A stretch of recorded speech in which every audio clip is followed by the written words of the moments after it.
Hello, everyone, and welcome back to episode 6 of Divergent Dialogues. In this episode, we'll be looking at navigating executive functioning challenges. So today, I just wanted to talk a little bit about autistic executive functioning profiles, ADHD executive functioning profiles, and also what an autistic ADHDers executive functioning profile looks like.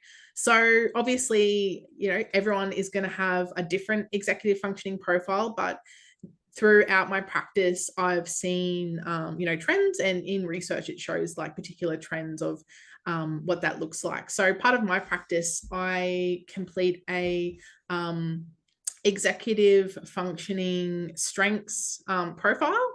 And essentially, that helps me to see where people have challenges and also have strengths in their executive functioning so that we can, I guess, leverage those strengths to support them to, in some of those challenges and just in their day-to-day life in general. So for my autistic clients, there tends to be a lot of executive functioning challenges when it comes to flexibility. Like that's usually number one. Cognitive flexibility can be a challenge. Also with stress tolerance as well, and like emotional regulation. That's, I guess, if someone is scoring with quite, there's a lot of like challenges in that area.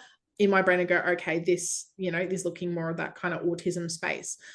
For the ADHDers, the challenges tend to be more in like the sustained attention, working memory, and also like task initiation. And generally, like there'll be some issues with like planning and organizing and that kind of thing. But if a sustained attention, working memory, and task initiation are a big challenge, that kind of says to me, okay, we might be working with an ADHD here. And then if I'm working with someone who's an autistic ADHD, then I'm kind of seeing challenges across the board, and there will be quite significant challenges in all those areas, plus some of the other executive functioning domains as well. So I guess, Teena, like, did you have anything to add about that? Like, is that kind of what you've seen working with your clients?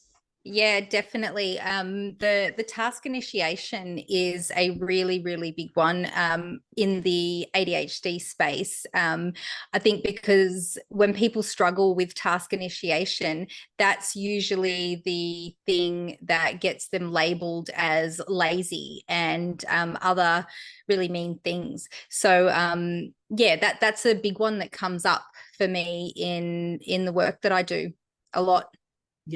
Yeah, definitely.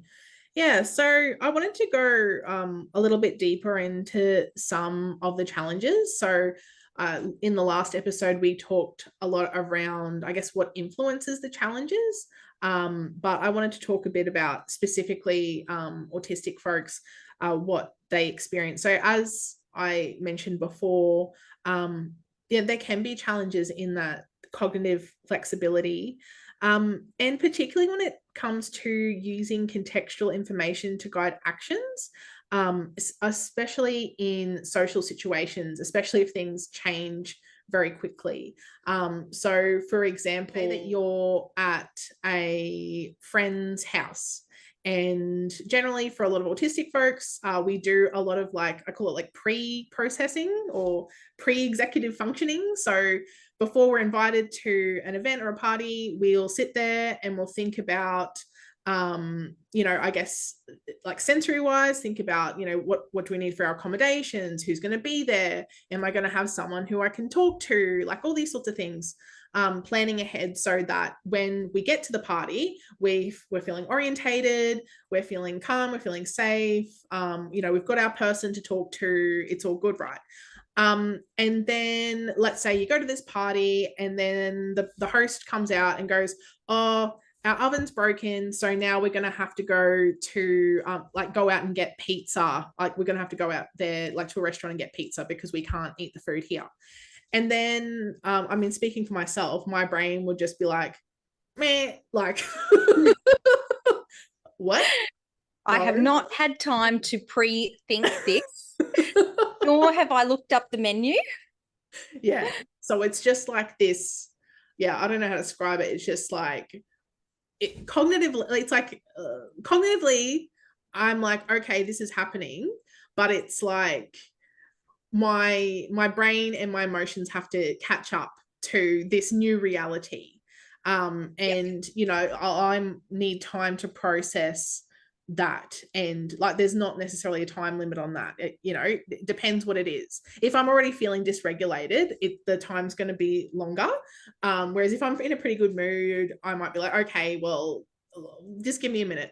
um so yeah, like I guess it can be more challenging when you have issues with cognitive flexibility, when you're in a situation where there's so many different variables that you don't have control of, and it just kind of happens. So yeah, Teena, what's your experience on that? Completely the same. I really do struggle with the cognitive flexibility as well.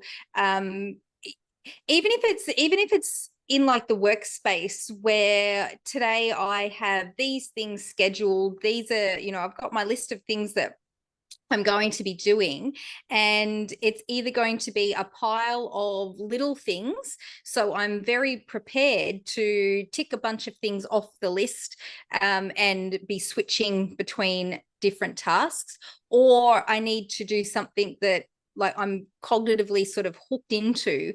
And if then all of that changes and now all of a sudden I've got to do something completely different, that's going to throw me. It's yeah, like I need time to transition my thinking. And Yes. yeah, like you said, depending on where my stress levels are at, what my mood's like, that will absolutely dictate how long and how successful I'll be at being able to like move my thinking and shift my mindset. Yeah, it can also be about expectations. I've had clients ask me before that, when it's at work and things change, I'm able to manage that. But Mm. when I'm at home, it's a lot harder. And I go, well, probably at work, there's an expectation that things are out of your control somewhat, and you will have to try and be more flexible. Whereas at home, it's your domain. And it's kind of like, all right, things are going to, like there's not, you're relaxing, you're not bracing for the change. Whereas Mm. at work, you kind of have to brace a bit for that. Yeah. That makes sense. And I suppose at work and like there's a higher expectation that things are going to happen and Yes. it's not all going to go so smoothly. So yeah, Yeah. yeah. Yeah. So I think another thing to note is that a lot of autistic folks can sometimes struggle with decision making, especially like on the fly. So we'll have a tendency to pick the same thing. You go to the restaurant, you pick the same thing, and like it could be like a same foods thing. Like it could be, I've picked this particular dish because it's the optimal dish that has the least amount of like ick, and or the most amount of yum. Mm-hmm. And but sometimes it can be like, for example, like if I'm at a cafe, sometimes I just like I go to like Cafe 63. So I don't like, I think it's in Australia, I don't know if it's overseas. And the menu is like gigantic, It and I is look at it huge. and I'm like, whoa. And like ADHD brain is like, whoa, this is cool. Like there's so many options. But autism brain is like, oh my God, there's so many options. Um, Yeah. so I tend to pick like the same thing because I just like my brain's just like, and I just pick. I mean, yeah, and and also I don't want FOMO because sometimes my partner will pick the thing that I usually get, and then I'll be like really jealous. So um part of that as well. But yeah, I don't know if you have that same experience. Do you tend to pick similar things? Yeah, I like eggs Benedict is my one of my most favorite things in the world. Yeah. And if I go to a cafe, restaurant, whatever, and eggs Benny's on the menu, I it's like I don't have a choice. there can be a whole bunch of other things on the menu that look really nice and I want to try them, but no, I need to pick that, because if I don't, then yeah, I'm just going to think about it forever and have to go back to that place and eat the eggs Benedict, so I know where does it rate. Yeah. Yeah. But I think, I guess I speak for myself, like in the past, sometimes I've been made fun of for always kind of picking the same thing or like wearing the same thing or whatever it is. But I guess for me, it's a strategy that I use. I know that I have executive functioning challenges and that I need to it's a precious resource that I need to preserve. So for example, like I have these particular pants, like a few pairs of pants that I wear to work, and I have like a few particular shirts that I wear to work, and I just kind of cycle through it because that's one less thing I have to think about. I just open and go, okay, yep, this, that. So again, it comes back to that like pre-executive functioning stuff where I can make choices and decisions in advance so that in the moment I don't have to. So I can use that executive functioning on that day for other things. Yeah, I like to think of it like I like to call it pre-thinking. So I talk to the people I work with a lot about what can you pre-think to take some of the stress off. And the wardrobe thing, that's one of my go-to strategies. My work wardrobe, it's all in pieces, as in, skirts, tops, that sort of thing, but everything is in outfits. So this shirt or this top is to be worn with this particular skirt, for example. And that top could go with multiple things in my wardrobe, but no, it can't. It belongs to that. So I wear outfits and I purchase outfits. I mean, mind you, I've been wearing pretty much the same wardrobe for the last 20 years, and I add to it when things pop up and I can tolerate something new in my cupboard. But yeah, I have outfits. Yeah. I have earrings, particular earrings that go with particular outfits as well. So yeah. Yeah, because when you don't have to think about things, it takes so much pressure off. And when a top belongs to a skirt and you don't have to think at all, it's easy. Yeah. So it just also made me think of like when I work with a lot of people who are like in university or like adolescents and kids that are in school and really struggling with like assignments and things like that. And I guess a strategy that I always recommend is like breaking things down and maybe doing some of that pre-thinking stuff. So I'll be like, okay, just set aside one session where you're just reading through the task sheet, and then have another session where you're kind of planning it out and doing a bit of a structure, because I think sometimes we'll have this expectation that we're going to read the task sheet, plan it out, and write it all in a day, and it's going to go so well and awesome and whatever. And like executive functioning challenges or not, like that's not really realistic. And sometimes it's like we have the drive, which is awesome, but we need to be realistic, and we need to like pace out like our use of our executive functioning. So I guess that's another strategy that I talk about with my clients as well, is that pacing. So that can be for assignments and stuff, but it can be for anything. And I think particularly for ADHDers, that can be a struggle because there can be that restlessness and that drive to do the thing, but needing to pace things out and be realistic as well. And the perception of time, I'm so guilty of convincing myself that I can do that in an hour. And it's an example I often give is I was developing this program that I was writing, and I'm like, I reckon 4 hours.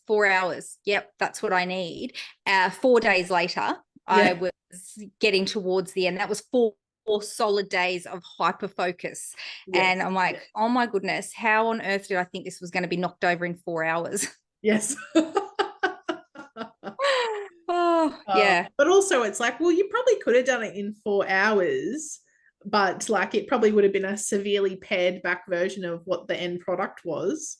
Yeah. But yeah, when you've got those really high standards, I guess, yeah, it just goes on Yeah. and on. And I guess that's even another thing that should be talked about is the idea of, yeah, like doing an assignment, for example, and you do your structure and you work out your topic and what you're gonna cover.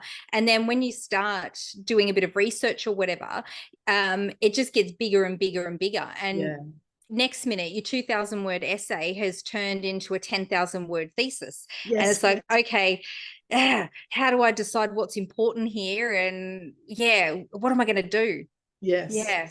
Yeah, So definitely. having really clear limitations on yourself when you're trying to do tasks to stop it from growing into something massive. That's a strategy that I use for myself. I use time limits or set deadlines. Mm. If I don't have a deadline, I'll just be like la di da, doing my thing, chilling out, whatever. Yeah. So I find even just having one thing booked in a day, it just helps to orientate me with time, and then it gives me like just enough pressure to be like, okay, well, I've got all this stuff to get done, and I have this appointment or whatever it is, so I need to do this and that. Otherwise, yeah, my brain's like, yeah, whatever, we'll get it done Yeah. eventually, kind of thing. So even just booking out like hour slots where it's like, okay, I'm specifically going to dedicate this 1 hour to this task, not an expectation that I'll necessarily finish it, depending what it is, like if it's a longer term thing, but just, yeah, setting that limit, because yeah, again, it's like, oh, this will take like 2 seconds, and then it's like, not like a week later, and you're still going, so Yeah, no, I totally understand that. And that's something I do for me as well, is yeah, book things in. So you've got those, yeah, limitations. Teena, were there any other executive functioning challenges that you wanted to talk about that were specific to ADHDers? Well, I think there's like a million executive function challenges that we could talk about here, because it is something that we do struggle with.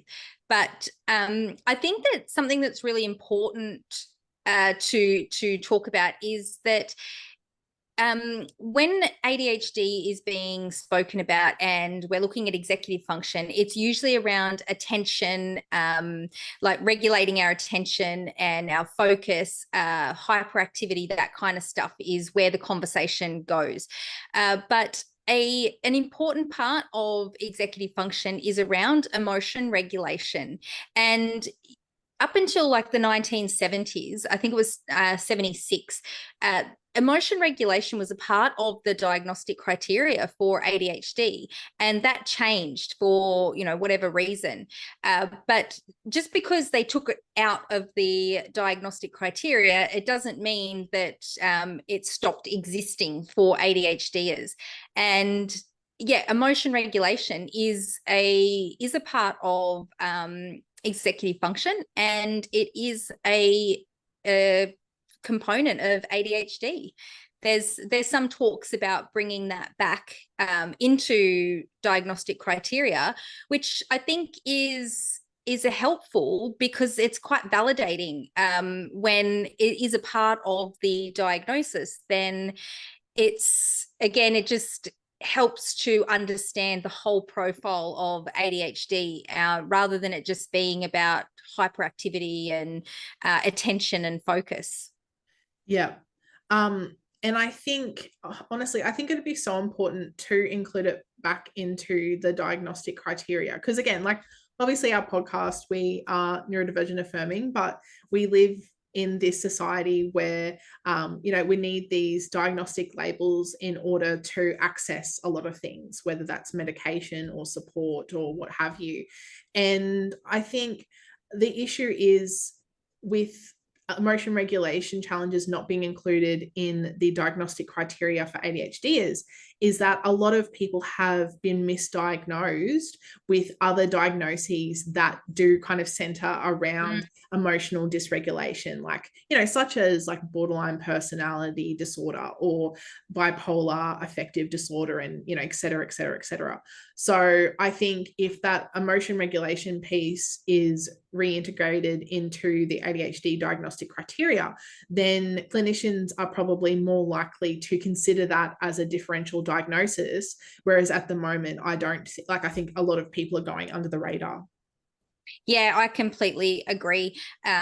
Yeah, and you're right. Being neuroaffirming, it's not all about the diagnosis, but having a robust, clear, and holistic diagnostic criteria, it can be helpful for understanding the combination of things that you experience. And yeah, I think that putting it back in is an important thing, because emotion regulation is something that is challenging for ADHDers. So now I wanted to talk about the strengths of autistic folks when it comes to executive functioning. I will note, though, that there isn't a ton of academic literature in this area, which is quite disappointing. And hopefully in future, we will see a lot more.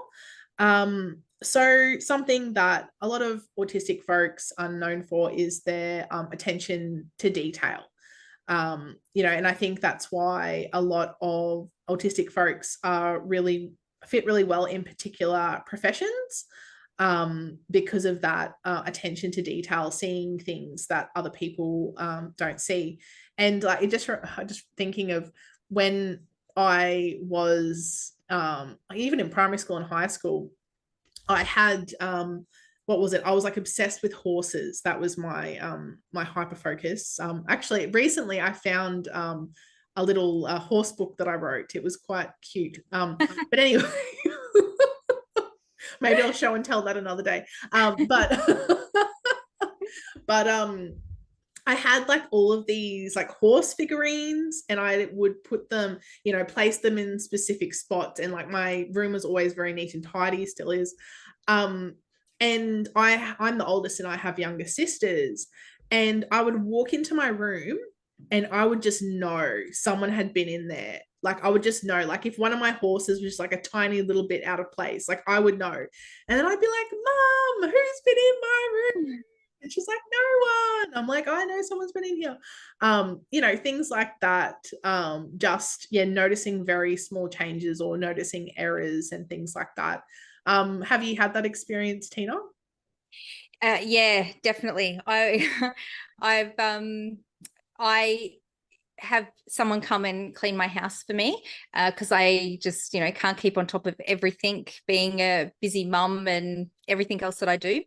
And it took me a while to find someone that I could work with, because they would move things, and it wouldn't necessarily be like as in they'd rearranged my whole house, but yeah, things would just be out of place, and it was just so frustrating, because I just notice everything that wasn't where it was meant to be.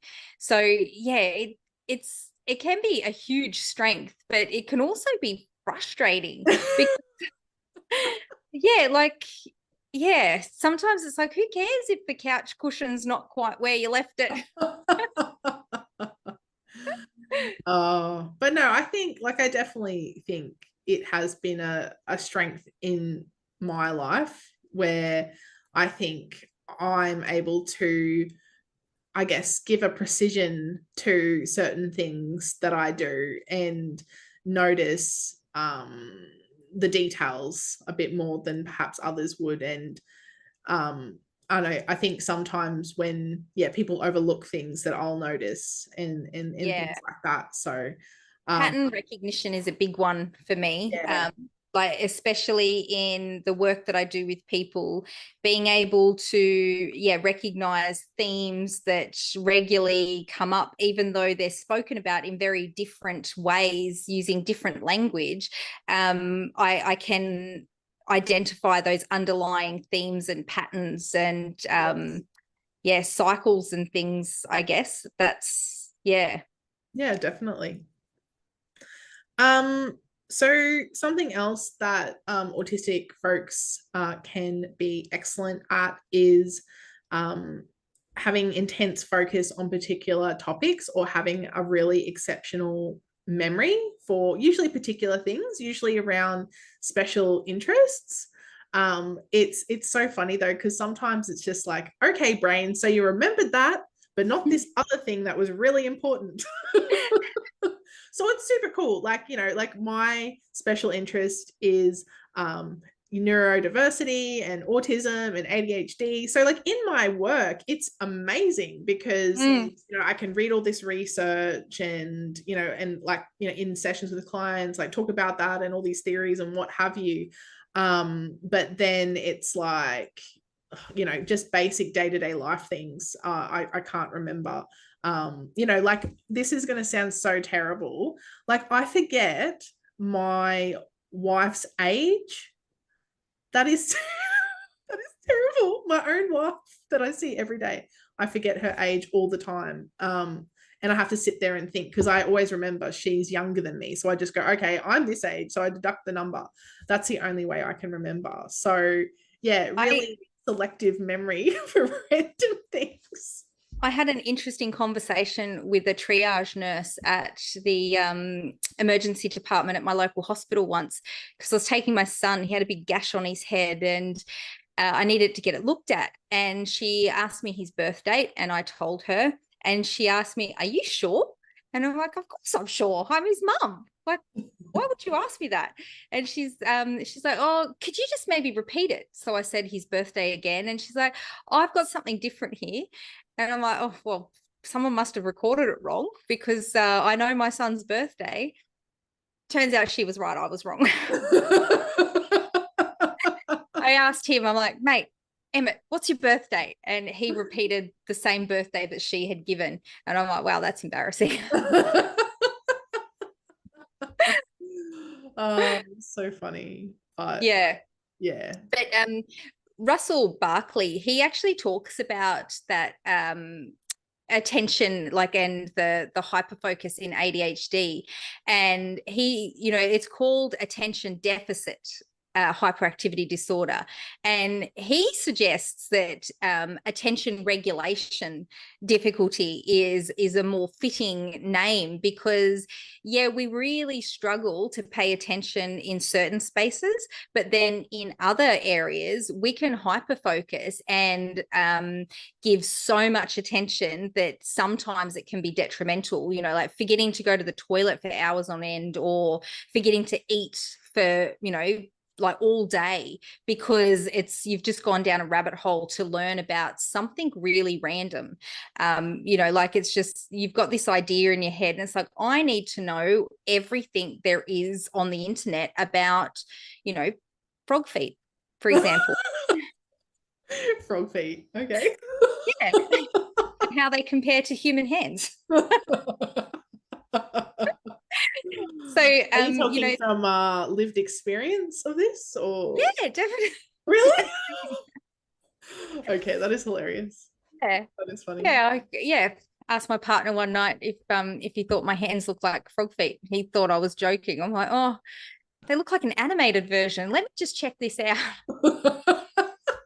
But I had an odd amount of brain power to put into understanding all the different types of frog feet.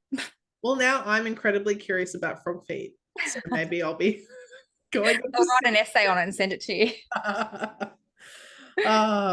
Yeah, so I guess you know, like, why are we talking about, you know, banging on about all these challenges? So I think it's important to give these challenges light, because I think a lot of people struggle with these, but they don't feel like they can talk about it because it makes them feel weird or odd, or you know, like there's something wrong with them. And you know, I always talk to my clients and I say, you know, especially when I'm doing like the executive functioning profile, I'm like, look, like this exercise, it can be challenging to have a think about what your challenges are and have a look at those strengths. But they don't always have to be a challenge. And, you know, there's things that we can do, accommodations and strategies we can put in place, which can support that. So you're feeling more empowered and in control. So, yeah, I think it's really important to talk about these things, even though it can be challenging at times.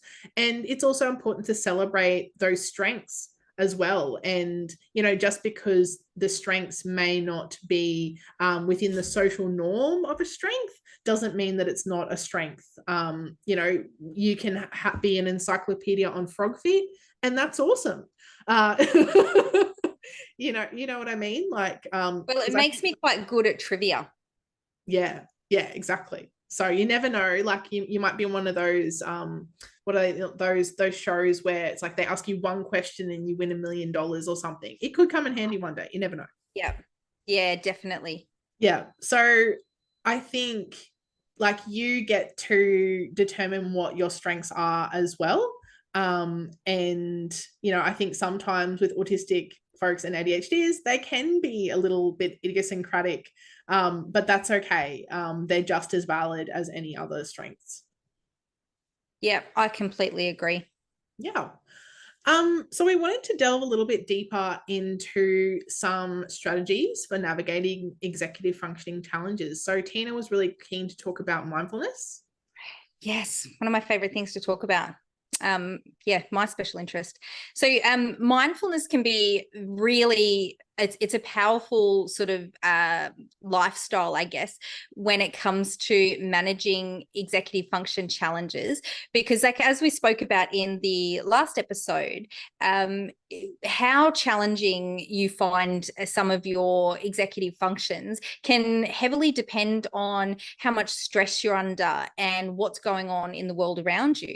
So mindfulness is a great way to manage stress, like learning breathing strategies, learning how to be non-judgmental and just observe your thoughts rather than beating yourself up for different things that you might be thinking about, letting thoughts go as well. So you're not sort of ruminating and spiraling, thinking about things.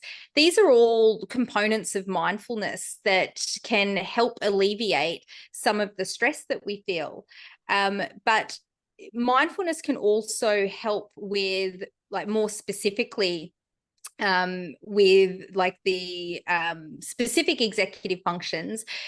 For example, like working memory.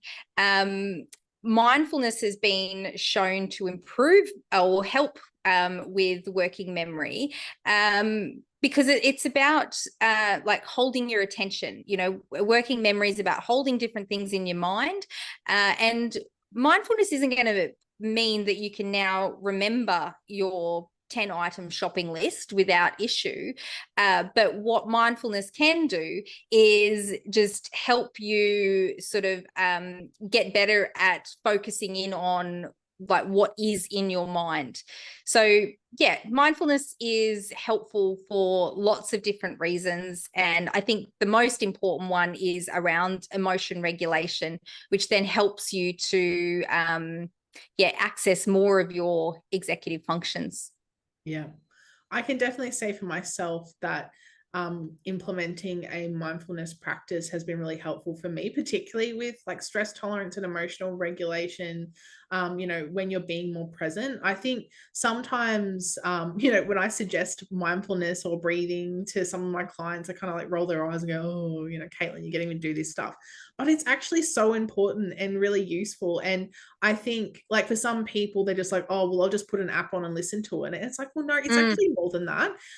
It's about implementing it day to day. And yeah, you can do like a formal mindfulness practice, you know, like, because I do that, like in the mornings I'll listen to like a guided meditation, and that's really helpful. But it is about being more present. Like when I used to just, you know, run around like a headless chook in the mornings trying to make sure I had everything, and then I'd get to work and I'd always forget like one thing. It was like it would change, the thing would change, but it was so frustrating. And now, I've set things up so I'm more mindful of the time and what I need to get done. And I'm leaving. Like, I used to leave work stressed and get there stressed, whereas now I'm getting to work and I'm feeling regulated and okay, and I can kind of start my day. So it does make a difference in it, but it is a commitment to that change. Yeah. And for a lot of people, that requires support, and that's totally okay as well. Yeah, a lot of my clients, when I mention it, they sort of give me the same same sort of expression. But I talk about that it's not just a breathing strategy. It's not just an app. Mindfulness for me is very much so a lifestyle choice.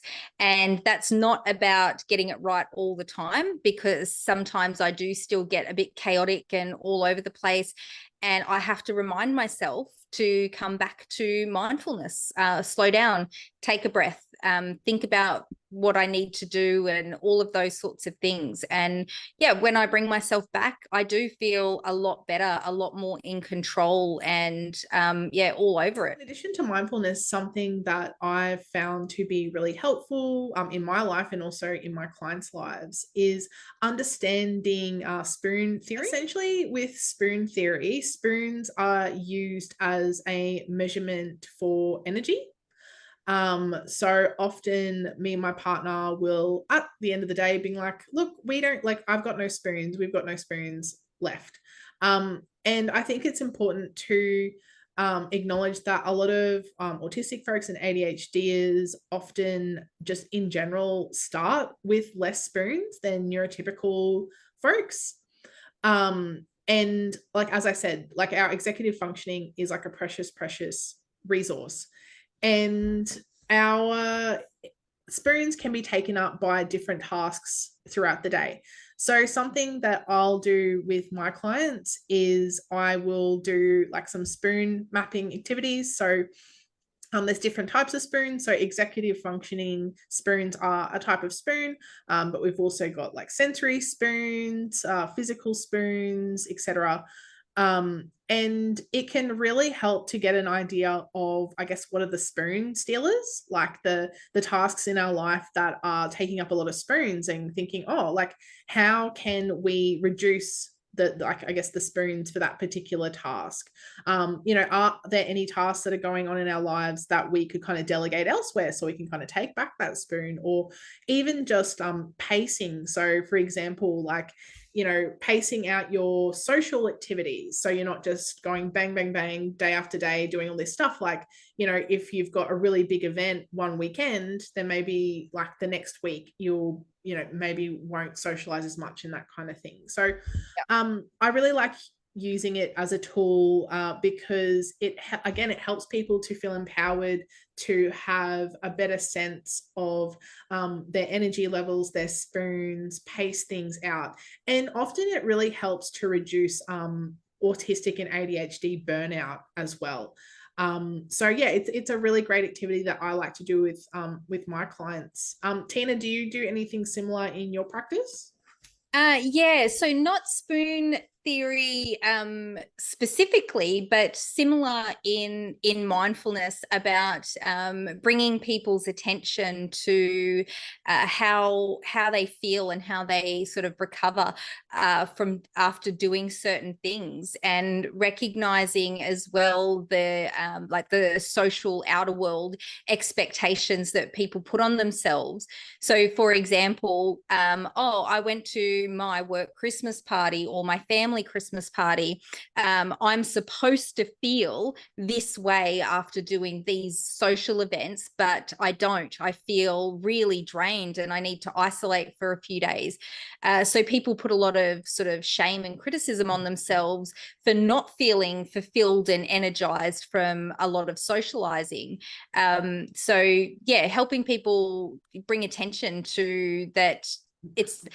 I understand you really want to attend these social things. That's really cool.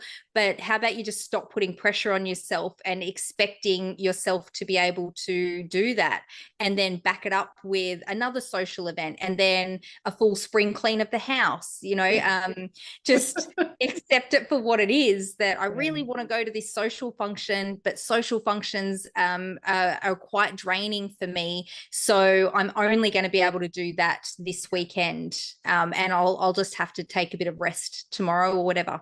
Yeah. Yeah. And often it is about changing expectations, expectations of ourselves and others, expectations of us, Yeah. because there's these established social norms of how we should be and do, in the world. And for a lot of autistic ADHDers, that doesn't fit for us. And Yeah. we start with less spoons, and certain tasks can cost more spoons for us. So I think it's about trying to be more realistic in and also meeting our unique needs as well. So thank you to everyone for listening to episode 6 of Divergent Dialogues. If you haven't checked out our previous episodes, I highly recommend, particularly our episode 0 for context for all the rest of the episodes. We really appreciate everyone who's been listening to our podcast, and we hope that you listen to our upcoming podcasts.